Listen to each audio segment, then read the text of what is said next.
A graça e a paz de Cristo para todos vocês. É um prazer estarmos aqui em mais um domingo que o Senhor nos concedeu, nos presenteou. E nós nos encontramos assim na sua santa e soberana presença. Por isso bendizemos ao nome do Senhor. A Bíblia diz que tudo é Ele quem faz, isso é maravilhoso demais aos nossos olhos. Meus queridos, queria repartir com você uma leitura que está no livro de Lamentações. Lamentações, vamos no capítulo 3, Lamentações de Jeremias, capítulo 3. Vamos ler alguns versículos e vamos conversar alguma coisa sobre o que Jeremias está passando e sentindo.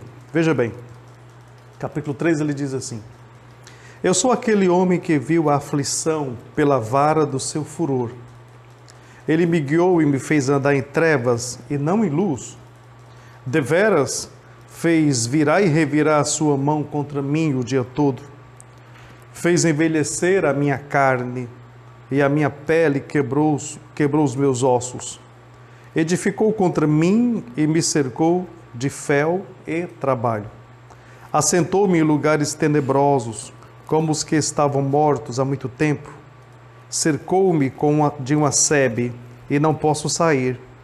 Agravou os meus grilhões. Ainda quando clamo e grito, ele exclui a minha oração. Fechou os meus caminhos com pedras lavradas e fez tortuosas as minhas veredas. Só até aqui. Pai bendito, nós te bendizemos e te adoramos na beleza da tua santidade. Te rendemos graças, pois que tu és santo. Tu nos ensinas o teu caminho, de modo que nós possamos compreender. Nos dá sabedoria, Pai. É o que eu te peço. Em nome de Yeshua. Amém. Meus queridos, você acabou de ler comigo um trecho da palavra de Deus que está no livro de Lamentações. Na verdade, esse trecho da Bíblia, desse capítulo 3, é muito emblemático porque o profeta exprime e põe para fora a dor e o momento que ele estava passando, né? Tudo aquilo que ele, num turbilhão de sensações e de sentimentos que ele tinha, uma mistura de amor e abandono e zelo e tristeza, enfim, ele está passando esse caldeirão de sentimentos. Não é à toa que Jeremias é conhecido como profeta chorão, profeta que se lamenta, daí o livro de Lamentações, e ele passa toda essa dificuldade. Agora perceba, qual seria a sua dor, e eu gostaria que você pensasse nisso comigo, qual seria a sua dor se você percebesse que tem de Deus uma mensagem, e essa mensagem não é ouvida, ela não tem a atenção devida, ou se você percebesse que apenas aparentemente você estava vendo as pessoas caminhando a passos largos para a perdição e para um cativeiro, né? para a escravidão que estava aí. Que reação você teria vendo que as pessoas estavam se perdendo, que elas estavam enganadas, se no meio de tudo isso apenas você tivesse a ciência do que Deus estava fazendo? Então, talvez você pudesse pensar comigo, se eu mudasse a pergunta, o que era que você faria se visse que as pessoas estão teimosamente tocando suas vidas, vivendo da mesma forma, quebrando a cara várias vezes, enchendo a sua alma de cicatrizes, enchendo o seu coração de desespero, e que aparentemente eles acham que tudo é normal e que tudo não tem jeito, tudo vai continuar a ser como é. Como você reagiria a isso? Às vezes, meus irmãos, nós percebemos que as pessoas, depois de algum tempo afastados de Deus, elas simplesmente acreditam ou talvez não percebam o perigo que elas estão vivendo. Quando Deus está afastado da situação, aparentemente todas as coisas parecem normais. E todas as coisas são possíveis. Se ele, Deus, não está no projeto, se ele, Deus, é excluído, tudo de fato fica possível. Isso acontece, talvez, eu vou dizer talvez para que você pense, talvez porque o Espírito Santo, quando Deus é excluído, ele, Espírito Santo de Deus, também se exclui. Ele é tirado de cena, ele é tirado daquele momento. E quando o Espírito Santo é tirado de cena, ele é o único que consegue trazer consciência ao ser humano. Consciência de que está errado e precisa arrepender-se, ou consciência de acerto. E a outra coisa que esse mesmo Espírito tem a possibilidade de fazer e não fará porque ele está excluído da vida humana, ele nos dá a condição de termos fé, de ancorarmos a nossa alma na rocha eterna da nossa salvação, que é Deus na pessoa bendita de Jesus. Então, se excluímos isso, excluímos a consciência, e se excluímos também a fé, perceba que a pessoa, o ser humano, fica solto à mercê das suas paixões e daquilo que ele quer fazer e daquilo que ele irá fazer.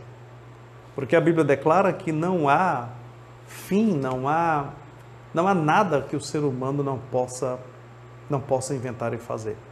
O engraçado é que a nação de Israel também estava vivendo um momento muito parecido com esse. E ela estava vivendo dias assim, onde a impiedade imperava, onde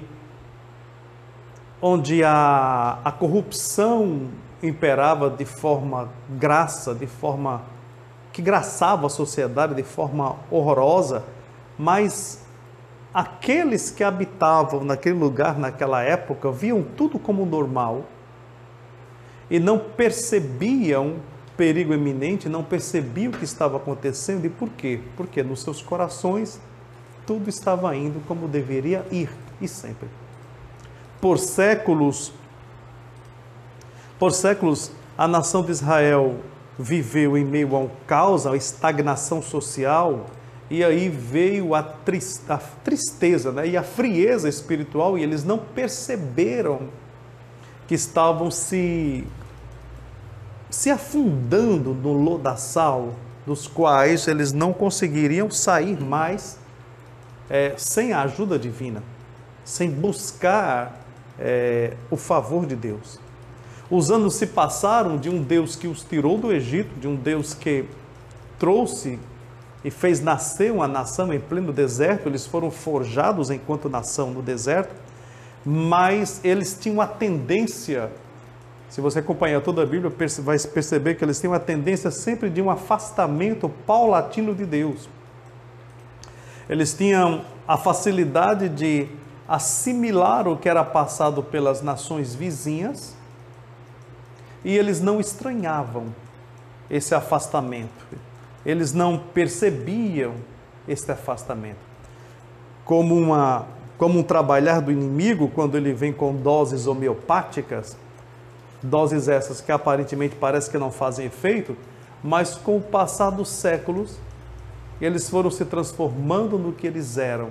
Em vez de uma nação de adoradores de Deus, de servidores de Deus, de uma nação de sacerdotes que eram o sonho de Deus para todos eles, eles passaram a ser uma nação qualquer como outra sobre a face da terra. Aquele brilho da revelação não fez efeito, porque Israel não viveu aquilo. E perceba que os anos se passaram e Israel teve o período dos juízes, né? E agora passava pelo período dos reis, e mesmo com esse período dos reis, quando chegou o reinado de Salomão, ele comete uma torpeza de pecar, e depois do reinado dele, a nação de Israel, o povo de Israel, o povo coeso de norte a sul de Israel, é dividido entre dois reinos, e passamos a ter o reino do norte e o reino do sul. Ele se afunda mais rapidamente no distanciamento de Deus, E por mais que Deus envie profetas, por mais que Deus envie seus atalaias a tentar trazer o povo de volta, não há efeito nenhum. Olha, nós vemos pessoas na igreja que estão do mesmo modo, por mais que nós falemos, por mais que Deus envie alguém para falar, que não seja alguém da própria igreja, mas pode ser um outro de outra igreja, aparentemente aquela palavra dita não acha guarida no coração. Eles continuam vivendo a sua vida na base daquela normalidade que para o servo de Deus é totalmente anormal e totalmente descabível diante do Deus a que ele serve. E aí os reinos se dividem e o reino do norte se desvia totalmente do caminho do Senhor. Eles saem totalmente, caem da graça de Deus. E nós temos mais de 200 anos de uma sequência aí de 12 reis, né? Na maioria deles fiéis, alguns fiéis a Deus, mas não impede que a cada reinado, a cada década que se passe, a cada momento que o tempo vai passando, a nação vá se afundando em pecados e vá se afundando nesse afastamento de Deus, sem aparentemente perceberem. Aí você pode perguntar, por que eles não percebiam? Porque eles não percebiam porque o retrato que Deus tinha para eles se distanciaram desse retrato. Esse modo de vida que Deus queria para esse povo. E ao mesmo tempo o espelho em que eles estavam se olhando eram os espelhos das nações vizinhas, das nações ímpias. Então eles olhavam para os vizinhos, percebiam que eles faziam determinadas coisas e lhes eram normal. E eles continuaram e passaram a viver da mesma forma, vivendo da mesma forma, do mesmo jeito. E você vai ver na leitura da Bíblia, com o passar do tempo, o sofrimento do povo, essa impiedade vai aumentando, até que aparece um sujeito chamado Manassés e ele quebra a aliança, cometendo todo tipo de torpeza. Esse distanciamento de Deus, ela vai ao ápice em Manassés. Manassés, ele faz o impensável. Ele faz o que não se pensava do povo de Deus, baseado num poder, né? E o poder corrompe o homem, todo tipo de poder corrompe. Aparentemente ele se achava intocável e ele cometeu de tudo, né? De o que você puder imaginar de danação, desculpa a palavra danação, mas longe do caminho do Senhor. Ele quebra a aliança e isso dura no seu reinado. 55 anos ele reina desse jeito e arrasta essa nação, piora, arrastando essa nação a esse distanciamento de Deus e a ignorância quanto à sua lei. Olha, irmãos, às vezes nós fazemos coisas que achamos que são normais e que olhamos para o outro e percebemos que eles fazem e estão bem. Mas nem sempre o desejo de Deus para mim e para você é que nós vivamos imitando o modo de viver de uma outra pessoa ou o costume de alguém que não tem conhecimento da palavra de Deus. Esse modo de viver que vai nos distanciando de Deus, vai trabalhando em nós e trabalhando no nosso caráter, a ponto de que temos estranheza à palavra de Deus quando ela nos confronta, mas não temos estranheza à impiedade quando nós lançamos mão dela. Nós nos tornamos tão estranhos para Deus e, por consequência, para a sua palavra, só que nós não percebemos isso. E o que estava acontecendo com a nação de Israel. O interessante é que no desenrolar dessa história, depois de Manassés, Amon, seu filho rei, é assassinado 2 anos depois. O reinado dele é curto. Veja como as coisas estavam nesse reino.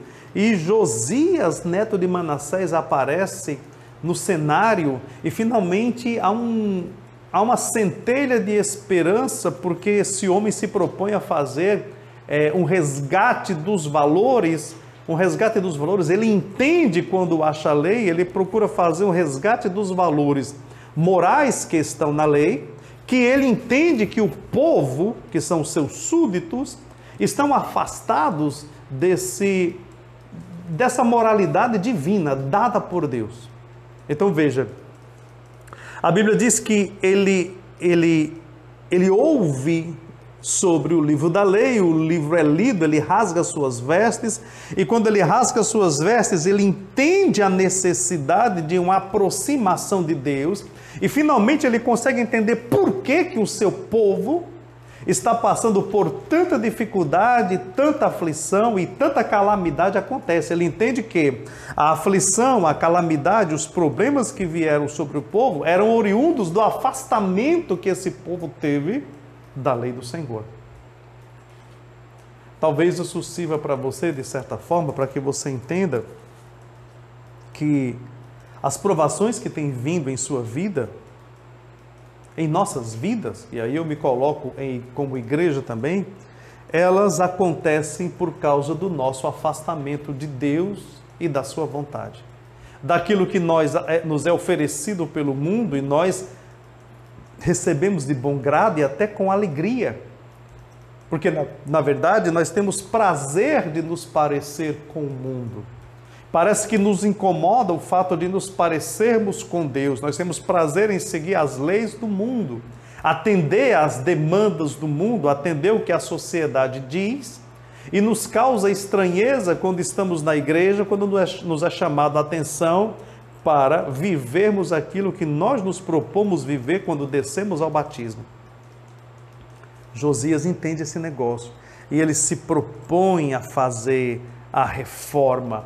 Ele fica, a palavra para descrever Josias, ele fica atemorizado com o que ele lê, quando ele finalmente consegue ter entendimento do que é que está acontecendo.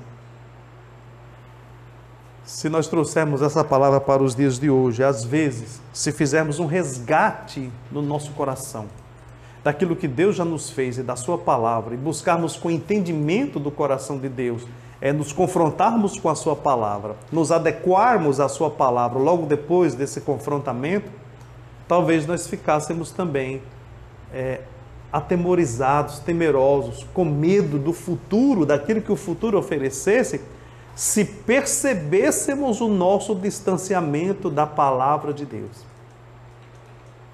E de vez em quando é bom fazermos isso. De vez em quando é bom fazermos uma avaliação daquilo que somos pelo espelho da palavra. Isso acontece com Josias. Josias se levanta para a reforma na busca de uma volta a Deus, na busca de uma volta de servir ao Senhor, pelo entendimento que ele tem dessa total necessidade. Talvez hoje seja o dia de você ter entendimento que é preciso amortizar o teu eu diante da vontade de Deus e que seja necessária uma volta sua, a alegria do servir a Deus, que nós chamamos de primeiro amor, daquela primeira sensibilidade, daqueles primeiros passos que demos na fé, daquela inocência que nós tínhamos ao ouvir a palavra. Quem sabe seja a hora de você retornar para isso, perceber que é preciso você se lavar na pia da palavra de Deus, se olhar no espelho da palavra de Deus e perceber a carência que você tem de voltar ao Senhor e de nele encontrar outra vez felicidade, alegria de servi-lo. E por quê? Porque você percebe pelos textos bíblicos que a nação não entendia a sua tortura, o seu aleijão, o lugar onde eles estavam. Só entendemos o nosso aleijão quando damos lugar à palavra de Deus e percebemos o quanto temos errado. Então, a reforma se inicia. Estou dando uma volta bem longa, é verdade? A reforma se inicia e consegue-se entender os estragos causados com o tempo e os estragos causados por Manassés.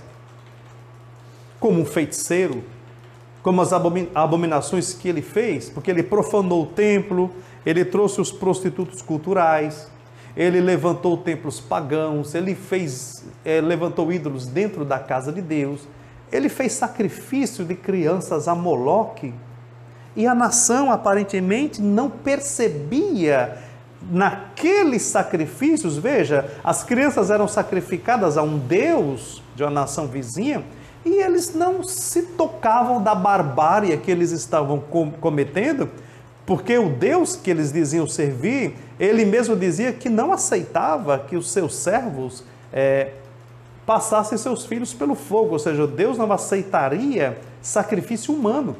Então veja, a identidade deles com o mundo ao seu redor foi tão grande que eles não sentiram estranheza de dar seus filhos para serem sacrificados.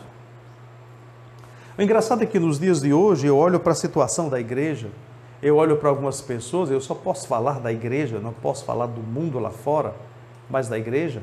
Eu vejo que pessoas estão sacrificando seus filhos a uma criação muito distante da vontade de Deus. Já outros casais entregaram seus filhos para que fossem criados pela babá eletrônica, pela TV e agora pela internet, pelo celular. E não estão percebendo que dessa forma e agindo dessa forma, aos poucos, eles estão sacrificando seus filhos a uma vida de distanciamentos ao Deus que eles, pais, dizem servir. Eles não estão percebendo, como no tempo antigo, eles não estão percebendo que eles estão sacrificando a vida dos seus filhos a uma vida sem fé, a uma vida vazia, que eles vivam de certa forma sem ter confrontamento, que eles vivam de certa forma sem receber um não, que eles vivam de certa forma sem ter o ensinamento dos seus pais. Perceba, Moloque só mudou de cara.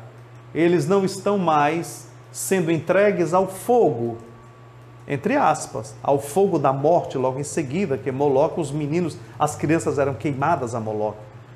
Mas hoje, as crianças estão sendo queimadas aos poucos, elas estão sendo aproximadas do fogo aos poucos e elas não estão se espantando com o fogo, muito menos os pais, que são diante de Deus, os guardiões desses filhos, estão privando os filhos de uma boa criação. Eles estão sendo entregues à sua própria sorte, porque o mundo assim faz, e o cristão de hoje acha que é normal e faz a mesma coisa, opera da mesma forma, não é guarda da educação dos seus filhos e não é guardião da proteção desses mesmos filhos. Perceba que as coisas acontecem. Então, o culto, esse homem faz cultos estranhos de diversas formas dentro de Israel. Ele faz tudo isso acontecer. O que eu quero que você entenda é que tudo que a nação de Israel plantou no passado, ele estava na iminência da colheita aqui nessa leitura inicial que nós fizemos em Lamentações.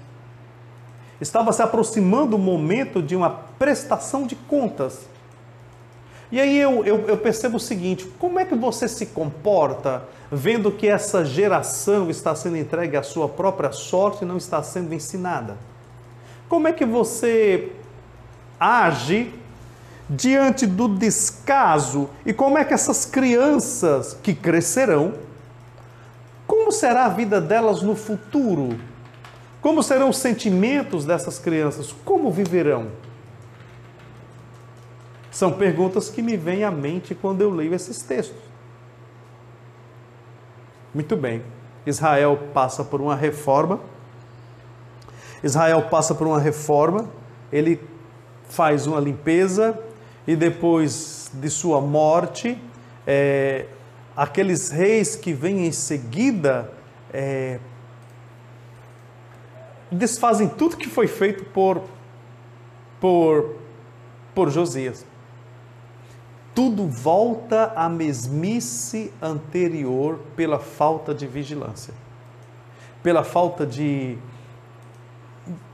se apaixonar pela palavra, pela falta de cumplicidade à palavra, pela falta de busca a essa palavra, tudo volta ao normal. Esse reino é devastado pelos babilônicos. Todos são levados cativos, a grande maioria, perdão, é levada cativa para lá. Então o que eu aprendo, grosso modo, é que diante da calamidade, vendo o que a calamidade traz, a colheita dessa calamidade será sempre a morte espiritual, e nesse caso, junto com essa morte espiritual, junto com esse afastamento de Deus do povo que diz segui-lo, é a escravidão desse povo para os deuses que eles disseram que serviam, em vez de servir a Deus. Eles são escravizados por um povo estranho, mesmo eles tendo na mente a ideia de que são servidores de um Deus que pode todas as coisas. Deus os deixa ser levados cativos e eles passam 70 anos na Babilônia, amargando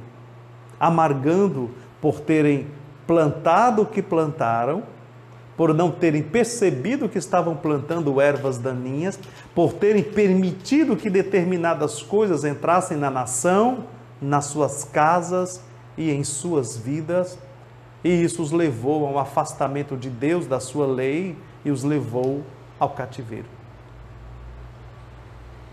Por causa daquilo que eles talvez tivessem como é normal, nós podemos fazer porque o fulano ali também faz, nós podemos ir nessa direção também.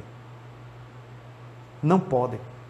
Deus tem um ciúme do seu povo e Ele tem um tratamento diferenciado com o seu povo. Ele tem um zelo com o seu povo, um zelo de quem ama, é um ciúme de quem ama. Olha Jeremias. Estamos em Lamentações, vamos voltar para Jeremias, capítulo 5, a Bíblia diz assim, olha só, Jeremias capítulo 5, versículos 1 adiante diz assim, olha, dai voltas às ruas de Jerusalém e vede agora, informai-vos e buscai pelas suas praças, a ver se achais alguém, ou se há homem que pratique a justiça, ou que busque a verdade. E eu lhe perdoarei. E ainda que digam, vive o Senhor, de certamente, falsamente juram. Ah, Senhor, porventura não atenta os seus olhos para a verdade? Feriste-os e não lhes doeu. Consumiste-os e não quiseram receber a correção. Endureceram as suas faces mais do que uma rocha e não quiseram voltar. Olha, veja que Jeremias, com dor, descreve a calamidade que ele via de um povo que não escutava mais a voz de Deus. Tratava a voz de Deus e as palavras dos profetas como uma banalidade qualquer da vida. Porque todos eles buscavam viver como queriam, mas totalmente divorciados da vontade de Deus. E aí ele mostra seriamente que Deus diz, busca em Jerusalém, vê se há um homem, vê se há alguém que pratique justiça. Então, certamente e aparentemente não havia esse homem. Porque Deus diz aqui, eu perdoarei, mas ele não acha esse homem. Né? Então, ele diz também que eles não percebiam mais a verdade, ou seja, o coração deles estavam cauterizados. Mesmo o profeta diz que Deus os feriu e eles não sentiram a dor. Esse povo do sul não conseguia sentir a dor do que aconteceu do povo do norte. Eles não aprenderam com o erro, com a dor dos outros. Na sua própria carne, eram do seu próprio sangue, eram o mesmo povo. E aí ele diz, eles não quiseram receber correção. Eles preferiram se afastar de Deus, eles preferiram virar as costas para Deus do que servir. Então veja, isso aqui até o versículo 13, você vai ver a dureza do coração deste povo, em não voltar a Deus, a dureza do coração em não enxergar-se num contexto, a dureza do coração em não voltar-se para o Senhor, em não atentar para a palavra e não entender que estavam distanciados de Deus, quilômetros e quilômetros longe da vontade do Senhor. O engraçado é que nós vemos na igreja de hoje algumas pessoas e nós percebemos que elas estão nesse distanciamento. Nós percebemos até pastores assim, eu não posso fazer julgamento e nem quero fazer julgamento, mas com tristeza eu digo que isso acontece. Eu sei que os irmãos não sabem, mas hoje em dia há mais de um movimento no Brasil, movimentos de pastores evangélicos, de pessoas sérias que pensam e que trabalham para devolver à igreja a verdadeira adoração e que trabalham pensando em uma reforma da reforma. Diante da calamidade que a igreja brasileira vive hoje, com tanto sincretismo, com tantas misturas alheias à Bíblia e à palavra de Deus, e os cristãos, os membros dessas igrejas, estão sendo enganados e não percebem esse distanciamento de Deus e o perigo no qual eles estão vivendo. Essa corrupção do povo que você vê na Bíblia, e eu leio aqui para vocês um pouco, em Jeremias, no capítulo 5, ela é presente nos dias de hoje na nossa sociedade evangélica. Muitos vivem uma fantasia gospel totalmente alheia à palavra de Deus. Então veja, Jeremias mostra esse distanciamento. Jeremias fala aqui nesse texto dessa condição espiritual, dessa anestesia espiritual que o povo estava sentindo, e essa anestesia não causava, fazer com que eles não sentissem estranheza mais a nada. Nada mais estranhava. Porque as coisas foram feitas de modo paulatino, veio entrando de modo paulatino, devagar, dissimulado.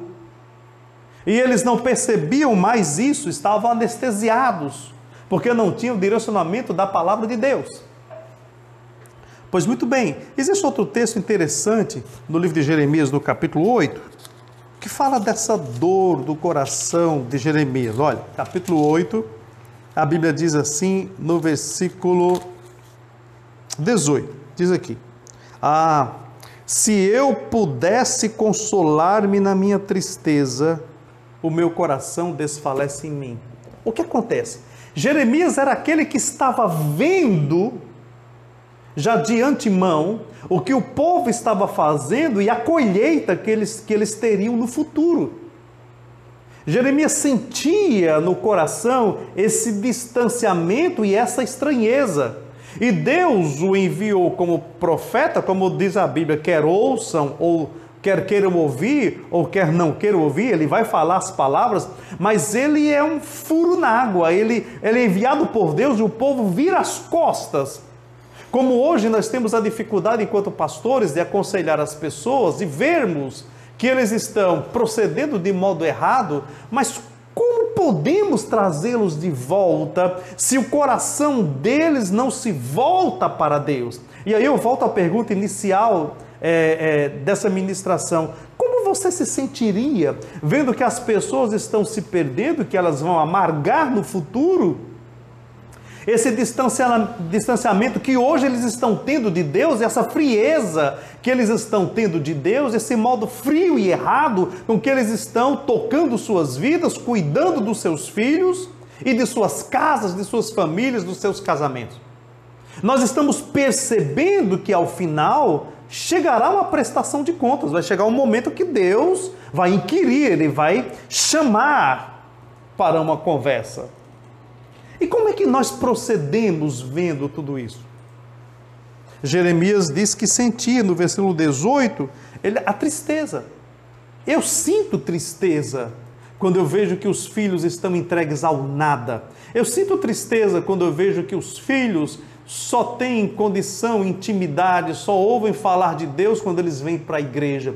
Eu sinto tristeza quando eu vejo que os cristãos, apesar de anos que eles são cristãos, têm dificuldade de achar um texto na Bíblia, o que demonstra a sua total incapacidade de intimidade com a palavra de Deus. Isso mostra que eles não leem a palavra de Deus em casa. Eu fico triste quando percebo, quando a esposa diz, olha, o meu marido só ora quando está na igreja. Eu fico triste quando eu vejo um filho dizer, puxa pastor, o meu pai não ora em casa. Isso é uma bomba sobre a vida da gente, isso é uma bomba sobre a nossa crença, sobre aquilo que nós aprendemos e tentamos ensinar. Eu fico triste quando vejo que nós ensinamos coisas básicas a pessoas que já deveriam ter um entendimento mais profundo da palavra. É uma tristeza conversar com crianças e elas dizerem para você de forma inocente como é o procedimento em suas casas e como se comportam seus pais. E isso acontece. Isso acontece todos os dias no seio de nossa igreja. Como eu falei no início, eu não posso falar dos outros, eu tenho que falar de nós. Eu tenho que olhar para nós. Mas como então, irmãos, não iremos a um exílio se não tivermos um encontro verdadeiro com o Senhor, se não revermos os nossos conceitos e se não voltarmos a nos apaixonar pela palavra de Deus? Explica para mim. Então Jeremias sente essa dor. E aí eu não entendo como é que algumas pessoas que dizem amar a Deus, que dizem servir a Deus, também não sentem a mesma dor, a mesma tristeza. Como é que você não chora pelo outro, vendo que o outro está conduzindo sua vida e a vida de alguém que está ao seu redor a passos largos para um distanciamento de Deus e para uma ruína moral, uma ruína espiritual, pela total falta de compromisso com esse Deus que ele diz servir. Sabe o que é mais triste? É que Deus, que conhece os corações, ele sabe quem procura enganá-lo ou quem pensa que o engana. É interessante você perceber isso. Então Jeremias sente essa tristeza, sente essa dor daquilo que ele está vendo, né? Então, nós vemos o povo de Deus divorciado desse Deus, mas andar com uma Bíblia ou dizer que é cristão e que serve esse Deus. É espantoso ver isso acontecer. Nós não podemos de considerar que Deus, quando trata e corrige, ele trata e corrige o seu povo e não as nações ao redor, no caso de Israel. Deus, talvez ele esteja chamando você para tratar a sua casa e não a casa do vizinho. Talvez Deus esteja trabalhando nas suas coisas para mudar a tua concepção de vida e como as coisas estão andando dentro da sua casa. Nós, erradamente, nós pensamos o contrário. Nós lançamos um olhar para fora e achamos, no nosso momento divorciados de Deus, que nós temos a capacidade de julgar o outro, sendo que nós mesmos estamos totalmente enrolados no distanciamento desse Deus e afundados em impiedades e não percebemos o nosso afundamento. Então veja, no caso de Israel, as nações ao redor já eram ímpias antes de Israel ser tirado do Egito. Aliás, a Bíblia é clara quando ela diz que Israel é tirada do Egito, quando a medida da impiedade dos amorreus, dos jebuseus, enfim, daqueles povos que moraram na terra, chegaram na medida limite de tolerância divina.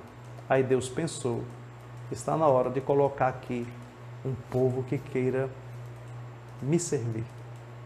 E aí Deus tira Israel do Egito, depois de 430 anos de servidão, passa-os pelo deserto da provação e introduz esse povo na terra prometida.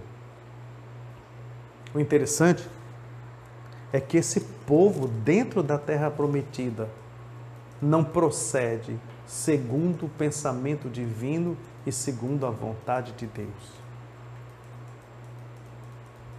Irmãos, hoje nós vemos uma coisa engraçadíssima, que tornou-se regra. As pessoas pensam que ter abundância financeira significa ter a bênção de Deus na sua vida. ao passo que uma coisa nada tem a ver com outra. O fato de ter riquezas e bens não significa em momento algum na Bíblia que esse ou essa pessoa é abençoada pelo Senhor. Essa visão é humana. Essa visão é errada. Não caia nesse laço do inimigo. Não vá pensar isso. Porque quando Israel estava abastado, quando Israel estava bem, era exatamente nessas horas que eles se afastavam de Deus. Então veja, o acúmulo de riquezas, o acúmulo de bens, era um laço para que eles levantassem a sua cabeça e pensassem que pela própria força eles continuariam tranquilos e assim não precisavam de Deus nas suas vidas. Então veja, riqueza tem mais a ver com distanciamento de Deus do que com proximidade dele. E dessa forma, não tem nada a ver com a bênção de Deus ter riqueza. Então as nações já eram ímpias. Aí Deus diz, vamos colocar o povo aqui, o nosso povo, está na hora de tirá-los dali. Entenda, foi por isso que Deus te tirou do lamaçal do pecado. Estava na hora de tirar um povo que incomodava Deus e Ele tirou você do lamaçal de pecado e colocou na terra que Ele quis que você vivesse, debaixo da sua bênção, da sua proteção, da sua graça. Como diz a Bíblia, aquele que habita na sombra do Onipotente, no esconderijo do Altíssimo descansará. Deus resolveu te dar descanso. Mais uma coisa que eu quero te dizer, é que se Deus tirou alguém para te colocar nesse lugar e ser abençoado, e ser portador de bênção, é que se você não desenvolver o seu papel, não se manter humilde diante de Deus, pode ser que Deus te tire da terra e coloque outro. Porque o chamado de Deus na sua vida se dá somente e exclusivamente para que a tua vida seja para a glória de Deus. Então Deus tira as nações da terra, coloca Israel. Israel não atende os desejos divinos, o chamado divino, e Deus remove esse povo e os leva para a Babilônia. Era isso que Jeremias estava vendo. E a nação não via. Era isso que Jeremias vislumbrava e doía no coração. Apesar do povo de Deus ser alvo dos profetas, eles não atendiam. Eles não ouviam o que os profetas diziam. E assim como Jeremias, os outros profetas sentiram. Abacuque, por exemplo, sentia essa dor do mesmo jeito. Quem sabe esteja na hora de você entender um pouco dessa dor. Quem sabe esteja na hora de você entender o seu chamado diante dos átrios desse grande rei. Quem sabe esteja na hora de você entender que Ele te chamou, não porque você fosse merecedor de alguma coisa, não. Ele te amou, mesmo você estando coberto em pecados e impiedades, Ele resolveu te amar. Ele resolveu te chamar, Ele resolveu te promover, mas Ele espera de você coisas muito mais excelentes do que o que nós vemos no seio da sociedade nesses dias. Eu espero que você entenda que Deus te chamou para ser um farol. Eu espero que você entenda que Deus te chamou para ser um diferente no meio dessa mesmice social e desse caos social. Eu espero que você entenda que Deus não te chamou para você ser massa de manobra, para você viver como a maioria vive. Deus te ama, Ele tem ciúmes de você e cuidados quanto à sua vida. Eu gostaria que você sentisse no seu coração a dor de Jeremias. Eu gostaria que você percebesse a necessidade de você sentir essa dor pelo outro. De entender que o outro está se afastando e que você, como um farol, precisa jogar luz sobre a vida dele. Meus amados irmãos, que Deus te abençoe. Que o Senhor te enriqueça, que sua família cresça, que você prospere, mas que seja muito mais próspero na sabedoria divina do que naquilo que o mundo tem a lhe oferecer, porque tudo isso é passageiro.